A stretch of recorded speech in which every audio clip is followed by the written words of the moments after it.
Hi all, welcome back to Sudha vlog Kannada. ಎಲ್ಲರೂ ಹೇಗಿದ್ದೀರಾ? ಎಲ್ಲರೂ ಚೆನ್ನಾಗಿದ್ದೀರಾ ಅಂದ್ಕೊಂಡಿದ್ದೀನಿ.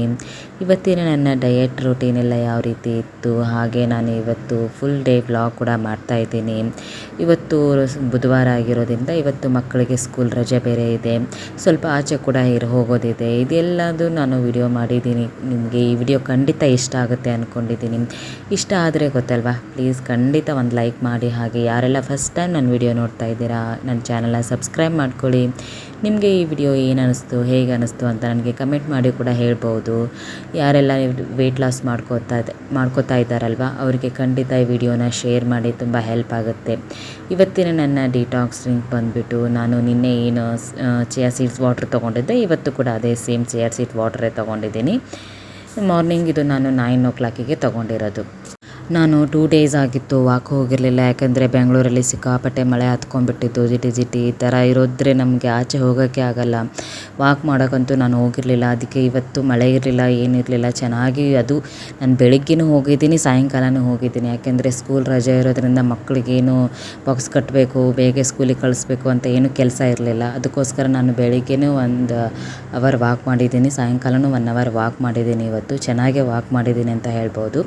ನನಗೆ ಲಾಸ್ಟ್ ವಿಡಿಯೋದಲ್ಲಿ ನಾನು ಚಿಯಾ ಸೀಡ್ಸ್ ವಾಟ್ರೇ ತೊಗೊಂಡಿರೋದು. ನನಗೆ ಒಬ್ಬರು ಕಮೆಂಟ್ ಮಾಡಿ ಕೂಡ ಕೇಳಿದ್ರು, ಇದಕ್ಕೆ ನೀವು ಬಿಸಿನೀರು ತೊಗೋತೀರಾ ಇಲ್ಲಾಂದರೆ ತಣ್ಣೀರು ಹಾಕೋತೀರಾ ಅಂತ. ಇಲ್ಲ, ನಾನು ಇದಕ್ಕೆ ಬಿಸಿನೀರೇ ತೊಗೊಳ್ಳೋದು.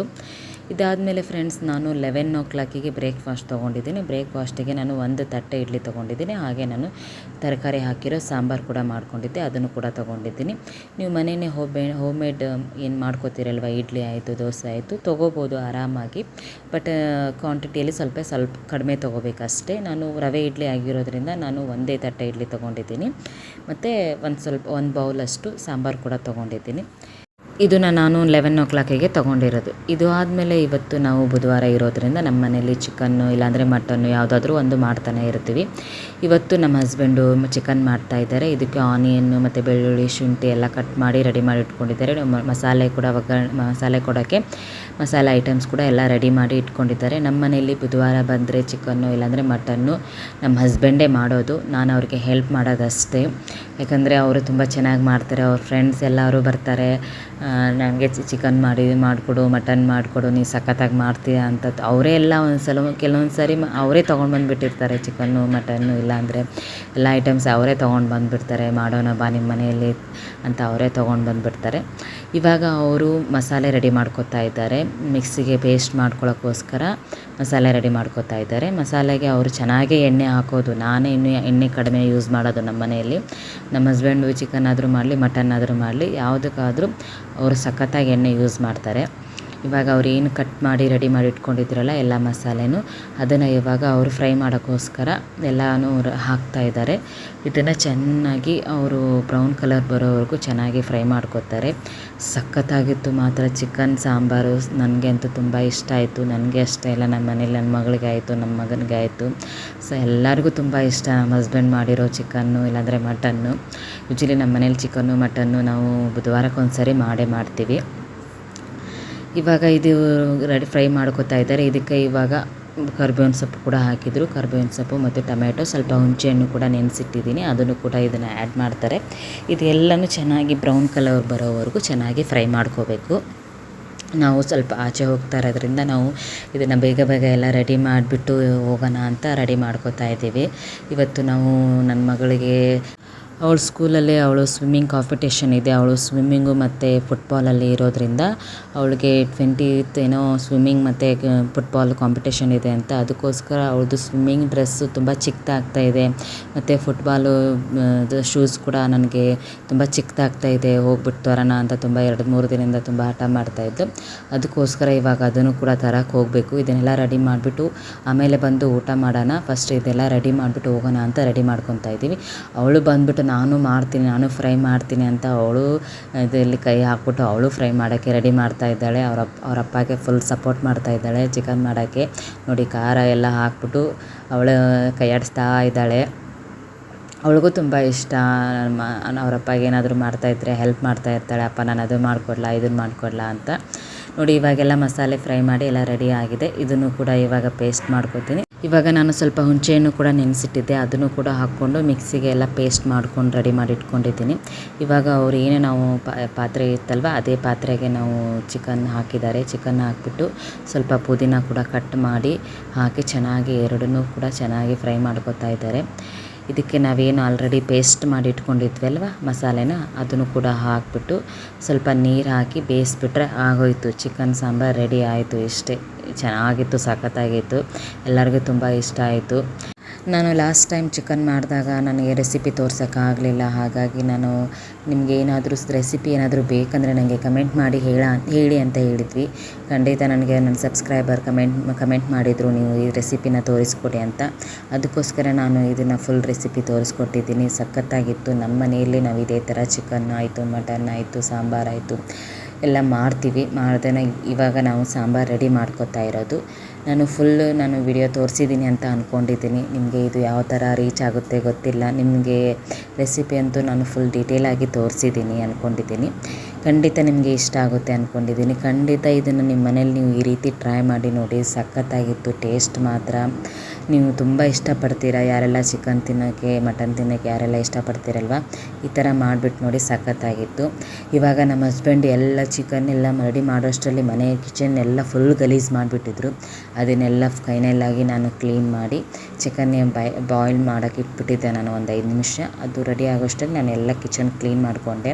ಇವಾಗ ನಾನು ಅದು ಹೇಗಿದೆ ಅಂತ ನೋಡೋಣ ಅಂತ ಅವ್ರು ಸ್ವಲ್ಪ ಆಚೆ ಹೋದರು. ಅದು ಬಾಯ್ಲ್ ಮಾಡೋಕ್ಕೆ ಇಟ್ಬಿಟ್ಟು ನಾನು ಒಂದು 5 ನಿಮಿಷ ಆಚೆ ಹೋಗಿ ಬರ್ತೀನಿ ಅಂತ ಆಚೆ ಹೋಗಿದ್ದಾರೆ. ನಾನು ಅದಕ್ಕೆ ಅವ್ರು ಏನು ಮಾಡಿದ್ದಾರೆ, ಅದಕ್ಕೆ ಉಪ್ಪು ಹಾಕಿಲ್ಲ ಮತ್ತು ಚಿಕನ್ ಮಸಾಲ ಕೂಡ ಹಾಕಿಲ್ಲ. ಅದಕ್ಕೋಸ್ಕರ ನಾನು ಚಿಕನ್ ಮಸಾಲ ಮತ್ತು ಉಪ್ಪು ಹಾಕ್ತಾಯಿದ್ದೀನಿ. ನೋಡೋಣ ಇವತ್ತಿನ ನಮ್ಮದು ಚಿಕನ್ ಯಾವ ರೀತಿ ಬರುತ್ತೆ ಏನು ಅಂತ ನಿಮಗೆ ಗೊತ್ತಾಗುತ್ತೆ. ನೀವು ಕೂಡ ಇದನ್ನು ಟ್ರೈ ಮಾಡಿ ನೋಡಿ ನಿಮ್ಮ ಮನೆಯಲ್ಲಿ. ನೋಡಿಬಿಟ್ಟು ನನಗೆ ಕಮೆಂಟ್ ಮಾಡಿ ತಿಳಿಸಿ ಚಿಕನ್ ಹೇಗಿತ್ತು ಅಂತ. ಇವಾಗ ಫೈನಲಾಗಿ ಚಿಕನ್ ನೋಡಿ ರೆಡಿ ಆಗಿದೆ. ನಮ್ಮ ಹಸ್ಬೆಂಡ್ ಬಂದುಬಿಟ್ಟು ಅವರು ಇನ್ನೂ ಆಗಿಲ್ವಾ ಅಂತ ಕೇಳ್ತಾಯಿದ್ರು. ಫೈನಲಾಗಿ ಚಿಕನ್ ರೆಡಿ ಆಗಿದೆ. ನೋಡಿದರು, ಟೇಸ್ಟ್ ಮಾಡಿ ಕೂಡ ನೋಡಿದರು.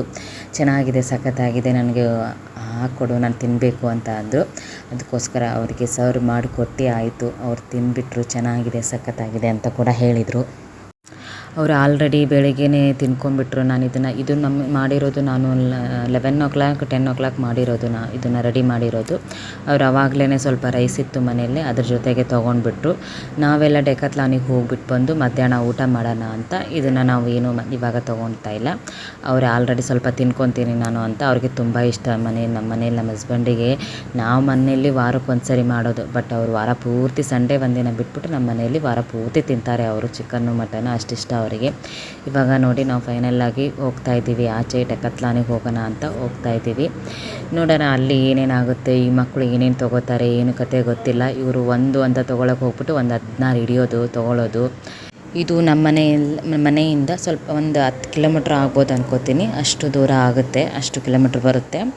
ಯಲಹಂಕದಲ್ಲಿ ಬರುತ್ತೆ ಇದು. ಯಲಹಂಕದಿಂದ ಇನ್ನೂ ದೇವನಹಳ್ಳಿ ಹತ್ರ ಬರುತ್ತಲ್ವ, ಆ ಕಡೆ ಬರುತ್ತೆ. ಯಲಹಂಕ ಅಲ್ಲ, ದೇವನಹಳ್ಳಿ ರೂಟ್ ಹೋಗ್ಬೋದು. ಇದು ಏರ್ಪೋರ್ಟ್ ಕಡೆ ಹೋಗೋ ರೂಟಲ್ಲಿ ಬರುತ್ತೆ. ಫೈನಲಾಗಿ ಬಂದ್ವಿ ನಾವು ಡೆಕಾಥ್ಲಾನಿಗೆ. ಇವಾಗ ನಾವು ಫೈನಲಾಗಿ ಬಂದು ರೀಚ್ ಆದ್ವಿ ಡೆಕಾಥ್ಲಾನಿಗೆ. ನಾನು ಗಾಡಿ ಪಾರ್ಕ್ ಮಾಡಿ ಬರ್ತೀನಿ ಅಂತ ಹೋದರು. ಇವಾಗ ನೋಡಿ ನಮ್ಮ ಮಗಳು ಶೂಸ್ ತೊಗೋತಾ ಇದ್ದಾಳೆ. ಇದು ಫುಟ್ಬಾಲಿಗೆ ಹಾಕ್ಕೊಳ್ಳೋ ಶೂಸ್ಗಳು. ಅವಳು ನನಗೂ ಬೇಕು ಅಂತ ಅವನು ಹಠ ಮಾಡಿ ಅವನು ತೊಗೋತಾ ಇದ್ದಾನೆ. ಬಟ್ ಅವನಿಗೆ ಯೂಸ್ ಇಲ್ಲ ಇದು. ಬಟ್ ಅವನು ತೊಗೋಲಿಲ್ಲ, ನಾವೇನು ಕೊಡಿಸ್ಲಿಲ್ಲ ಅವನಿಗೆ. ಹಾಗೆ ಸುಮ್ಮನೆ ವೇರ್ ಮಾಡ್ತಾಯಿದ್ದ ಅಷ್ಟೇ. ಅವರ ಅಪ್ಪಗೆ ಹಠ ಮಾಡಿ ನನಗೆ ಅದು ಬೇಕು ಇದು ಬೇಕು ಅಂತ ಎಲ್ಲ ಹೇಳ್ತಾ ಇದ್ದ. ಅವಳಿಗೆ ಇಷ್ಟ ಆಯಿತು. ಅವಳು ಒಂದು ಜೊತೆ ಶೂಸ್ ತೊಗೊಂಡ್ಳು, ಹಾಗೆ ಸ್ವಿಮ್ಮಿಂಗ್ ಡ್ರೆಸ್ ತೊಗೊಂಡ್ಳು, ಕ್ಯಾಪು, ಸ್ಪೆಕ್ಟು. ಅವಳ ಹತ್ರ ಆಲ್ರೆಡಿ ಎಲ್ಲ ಒಂದು ಸೆಟ್ ಇದೆ. ಅದು ಇನ್ನೊಂದು ಸೆಟ್ ಬೇಕು ನನಗೆ ಅಂತ ತೊಗೊಂಡ್ಳು. ಮತ್ತು ಇವನು ಸ್ವಲ್ಪ ಹೊತ್ತು ಆಟ ಆಡಿದ ಅಲ್ಲಿ ಎಲ್ಲ ಡೆಕಾಥ್ಲಾನ್ ಅಂದಮೇಲೆ ಮತ್ತೆಲ್ಲ ಸ್ಪೋರ್ಟ್ಸ್ ಐಟಮ್ಸೇ ಇರುತ್ತೆ ಅಲ್ಲಿ ಏನೇನು ಆಟ ಆಡೋ ಐಟಮ್ಸ್ ಇರುತ್ತಲ್ವ, ಅಲ್ಲೆಲ್ಲ ಚೆನ್ನಾಗಿ ಆಟ ಆಡಿದರು. ಆಟ ಆಡಿಬಿಟ್ಟು ನಾನು ನಮ್ಮ ಮೈದನ ಮನೆಗೆ ಹೋಗಿದ್ದೆ. ಅಲ್ಲಿ ನಮ್ಮ ಡೆಕಾಥ್ಲಾನಲ್ಲೇ ಹತ್ರನೇ ಇರೋದು ನಮ್ಮ ಮೈದನ ಮನೆ. ಅವಳು ಹೆಂಡತಿ ಡೆಲಿವರಿ ಆಗಿತ್ತು. ಮಗು ಒಂದು 4 months ಮಗು. ಅದು ತುಂಬ ದಿನ ಆಗಿತ್ತು, ಹೋಗಿರಲೇ ಇಲ್ಲ. ಅವಳು ತವ್ರ ಮನೆಯಿಂದ ಬಂದಿದ್ಲು. ನೋಡ್ಕೊಂಡು ಬರೋಣ ಅಂತ ಅಲ್ಲೇ ಹೋಗ್ಬಿಟ್ಟು ಅಲ್ಲೇ ಅವಳು ಉಪ್ಪಿಟ್ಟು ಮಾಡಿದ್ಲು. ಅದನ್ನು ಮಧ್ಯಾಹ್ನ ನಂದು ಅದೇ ಡಿನ್ನರ್ ಆಗೋಗ್ಬಿಟ್ಟು ಉಪ್ಪಿಟ್ಟು ತಿನ್ಕೊಂಡು ಬಂದೆ. ನಾನು ಮಧ್ಯಾಹ್ನ ಕೂಡ ಚಿಕನ್ ತಿನ್ನೋಕ್ಕಾಗಲಿಲ್ಲ. ಇವಾಗ ನಾನು ಜೋಳದ ರೊಟ್ಟಿ ಮಾಡ್ಕೊಂಡಿದ್ದೀನಿ. ಜೋಳದ ರೊಟ್ಟಿ ಜೊತೆ ಇವತ್ತು ನೈಟಿಗೆ ನಾನು ಚಿಕನ್ ತಿಂತಾಯಿದ್ದೀನಿ. ಅಲ್ಲಿಂದ ನಾನು ಮುಗಿಸ್ಕೊಂಡು ನಾನು 2:30 3 ಗಂಟೆಗೆ ಬಂದ್ವಿ ಮನೆಗೆ. ಬಂದುಬಿಟ್ಟು ನಾನು ಸಾಯಂಕಾಲ ಗ್ರೀನ್ ಟೀ ಮಾಡ್ಕೊಂಡು ಕುಡ್ದಿದ್ದೀನಿ. ಅದು ಆದಮೇಲೆ ನಾನು ನೈಟಿಗೆ ಒಂದು ಜೋಳದ ರೊಟ್ಟಿ ತೊಗೊಂಡಿದ್ದೀನಿ. ಅದಕ್ಕೆ ಇವಾಗ ನಾನೇನು ಬೆಳಿಗ್ಗೆನೇ ಚಿಕನ್ ಮಾಡಿಟ್ಟಿದ್ನಲ್ವ ಅದನ್ನು ತೊಗೋತಾ ಇದ್ದೀನಿ. ನಾನು ಮಧ್ಯಾಹ್ನನೂ ತೊಗೊಳಕ್ಕಾಗಲಿಲ್ಲ. ನಾನು ಮಧ್ಯಾಹ್ನ ಏನು ಉಪ್ಪಿಟ್ಟು ಮಾಡಿದ್ಲು ನಮ್ಮ ಮೈದನ ಹೆಂಡ್ತಿ, ಉಪ್ಪಿಟ್ಟು ತೊಗೊಂಡಿದ್ದೀನಿ. ಇವಾಗ ನಾನು ಜೋಳದ ರೊಟ್ಟಿ ಮತ್ತು ಒಂದು ಸ್ವಲ್ಪ ಚಿಕನ್ ತೊಗೋತಾ ಇದ್ದೀನಿ. ಚಿಕನ್ ಸಾಂಬಾರು ಮಾಡಿದ್ನಲ್ವ ಅದನ್ನು ತೊಗೋತಾ ಇದ್ದೀನಿ. ಅದಕ್ಕೆ ಸ್ವಲ್ಪ ಕ್ಯಾರೆಟು ಕೂಡ ಹಾಕೋತಾ ಇದ್ದೀನಿ. ಚೆನ್ನಾಗಿತ್ತು. ನನಗೆ ಕೂಡ ಚಿಕನ್ ತುಂಬ ಇಷ್ಟ ಆಯಿತು. ಜಾಸ್ತಿ ಬೇಡ, ನೈಟ್ ಟೈಮ್ ಅಲ್ವಾ, ನಾವು ಮಧ್ಯಾಹ್ನ ತಿನ್ನೋಣ ಅಂದ್ಕೊಂಡೆ, ಬಟ್ ಅದು ಆಗಲಿಲ್ಲ.